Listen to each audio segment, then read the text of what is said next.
Approfitto per ringraziare del grande lavoro tutti, in particolar modo i nostri sanitari, 40 ambulanze, l'Eli Soccorso e soprattutto abbiamo dato dimostrazione di una celerità che è unica. È stato autorizzato, come sapete, il lutto regionale per 3 giorni, abbiamo ancora 15 pazienti, siete stati informati, tra i feriti, ci preoccupano alcune posizioni, sono circa 5-6 persone gravi e ricordo che abbiamo 2 bambine di 3 anni e il fratellino di una delle bambine austriaci che ovviamente sono ricoverati. Abbiamo attivato anche un centro di ascolto e di supporto psicologico, come si conviene in queste situazioni. Certo è che la mole della tragedia impone veramente uno sforzo non indifferente, anche sul fronte della mediazione linguistica, visto e considerato che abbiamo cittadini croati, abbiamo la Germania come nazionalità, la Spagna, ho sentito l'ambasciatore stanotte, la Francia e poi ovviamente gli ucraini, quindi è veramente una situazione assolutamente pesante.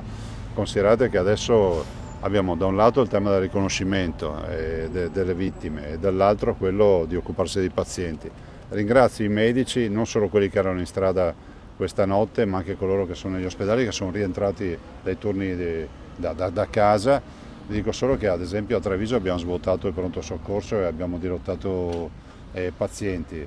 Oggi i pazienti sono su 5 ospedali che sono ovviamente Mestre, Treviso, Dolo, Mirano e Padova. A Padova abbiamo la bimba di 3 anni che è anche una grande ostionata per la quale siamo veramente preoccupati. Adesso attenderemo anche il lavoro della magistratura e dei tecnici per capirne la dinamica. Tutto fa pensare a un malore, però è prudente non avanzare ipotesi e usare il condizionale, il guasto tecnico piuttosto che altri fattori che oggi non ci sono noti. Attendiamo. L'autobus comunque era un autobus elettrico, quindi ho sentito anche discussioni sul metano, altre robe, non c'entra niente. L'autobus elettrico, da quello che ci risulta, siamo davanti a una macchina che è recentissima, del 2022.